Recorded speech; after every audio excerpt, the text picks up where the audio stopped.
With Hindi subject. Yes, और अब हम हिंदी सब्जेक्ट में हमारी कविता नंबर 4 पर पहुंच गए हैं। कविता नंबर 4 का नाम क्या है? Ibn Battuta. Yes all the students, हमारी ये जो कविता नंबर 4 है इसका नाम है इब्न बतूता।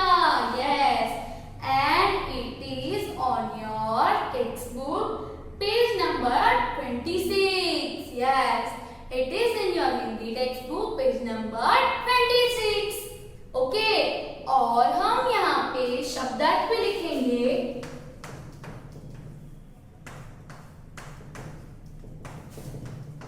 जो हम कविता के बीच में आएंगे उन शब्दों के अर्थ भी हम यहाँ पर लिखेंगे। Okay, so let's start. Ibn Battuta पहन के जूता। सो इब्न बतूता जो है वो एक इंसान का यानी कोई एक पर्सन का नेम है। अब क्या बोला है? इब्न बतूता पहन के जूता। सो इब्न बतूता जो है वो जूता पहनकर निकल पड़े तूफान में। कहाँ निकल पड़े वो? तूफान में, यानी कि बाहर तूफान आ रहा था और वो अपना जूता पहनकर निकल पड़े। यस, सो यहाँ पे हमारा फर्स्ट शब्दार्थ दिया हुआ है तूफान।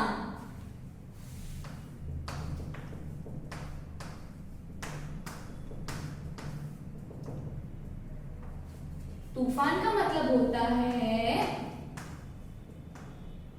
जोर की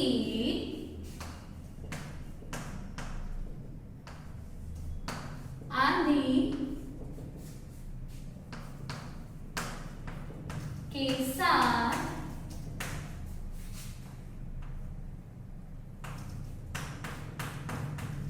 बारिश आना। ये सो द स्टूडेंट्स, तूफान का मतलब क्या होता है? तूफान का मतलब ये होता है कि जोर की आंधी के साथ बारिश आना। तूफान में क्या होता है? तूफान में जोरों की आंधियां चलती है और बारिश आती है। आपने भी देखा होगा कि जब बारिश आने वाली होती है उससे पहले भी तूफान आता है कई बार। तो उसमें क्या होता है? बहुत तेज आंधी चलती है, मिट्टी उड़ती है और उसके बाद बारिश आ जाती है। सो जो इब्न बतूता है वो अपना जूता पहनकर तूफान में निकल पड़े। थोड़ी हवा नाक में घुस गई। सो जब वो तूफान में निकल पड़े थे तब थोड़ी हवा जो है वो उनके नाक में घुस गई थी।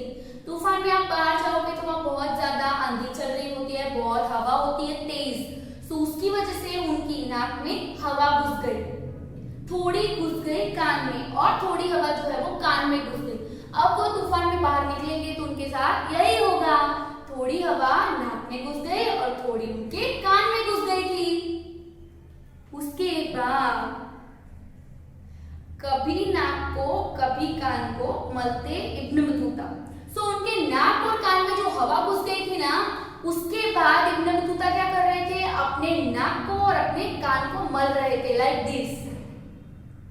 जब आपके नाक में और कान में हवा घुस जाती है तब आप भी इस तरह अपने नाक को और कान को मलते हो, उस हवा को बाहर निकालने के लिए और अच्छे से ब्रीथ करने के लिए। यस,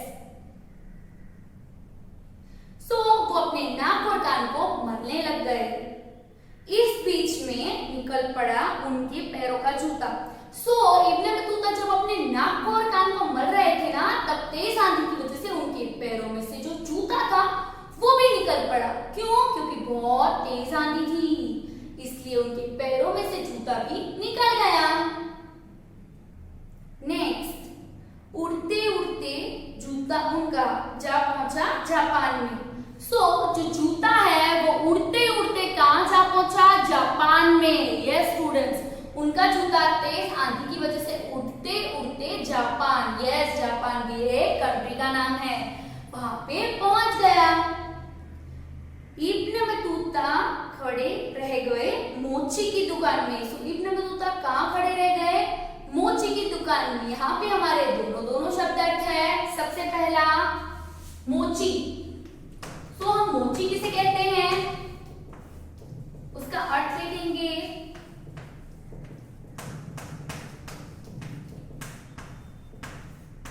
जूतों की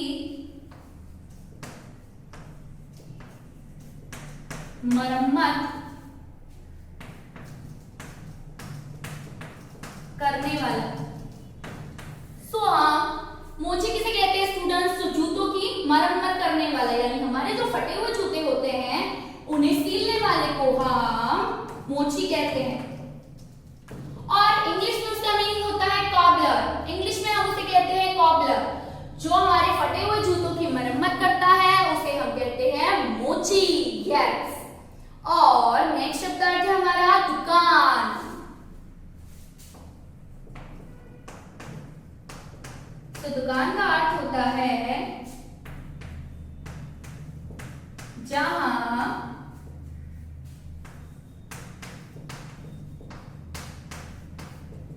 बेचने के लिए चीजें रखी जाती है और उसे हम कहते हैं shop. Yes all the students. तो दुकान का मतलब क्या होता है कि जहां बेचने के लिए चीजें रखी जाती है। आप भी जाते होगे ना, और उसका मीनिंग होता है, इंग्लिश मीनिंग है शॉप। शॉप मतलब दुकान, और आप वहां पे चीजें खरीदने के लिए जाते होगे। तो वहां पे चीजें होती हैं बेचने के लिए और हम जाते हैं वहां से चीजें खरीदने के लिए। उसे हम शॉप भी बोल सकते हैं। इब्न बतूता का जो जूता था वो उड़ते उड़ते जापान में जा पहुंचा और उसकी वजह से उन्हें मोची की दुकान के पास खड़े रहना पड़ा। स्टूडेंट्स, अब हम हमारी कविता नंबर 4 इब्न बतूता को गाकर सीखेंगे। सिंग विथ मी। इब्न बतूता पहन के जूता निकल पड़े तूफान में। थोड़ी हवा नाक में घुस गई, थोड़ी घुस गई कान में। Repeat one time again. Ibn Battuta पहन के जूता निकल पड़े तूफान में। थोड़ी हवा नाक में घुस गई, थोड़ी घुस गई कान में। Now move to next stanza. कभी नाक को कभी कान को मलते इब्न बतूता, इसी बीच में निकल पड़ा उनके पैरों का जूता। I am repeating again. कभी नाक को कभी कान को मलते इब्न बतूता, इसी बीच में निकल पड़ा उनके पैरों का जूता। Now move to next. उड़ते उड़ते जूता उनका जहां पहुंचा जापान में। इब्न बतूता खड़े रह गए मोची की दुकान में। उड़ते उड़ते जूता उनका जा पहुंचा जापान में। इब्न बतूता खड़े रह गए मोची की दुकान में। स्टूडेंट्स, हमारी कविता नंबर 4 इब्न बतूता में कुल 3 शब्दार्थ हैं। उसमें सबसे पहला शब्दार्थ है तूफान। तूफान का अर्थ क्या होता है? जोर की आंधी के साथ बारिश आना। जोर की आंधी के साथ बारिश आना। नेक्स्ट मोची। मोची हम किसे कहेंगे?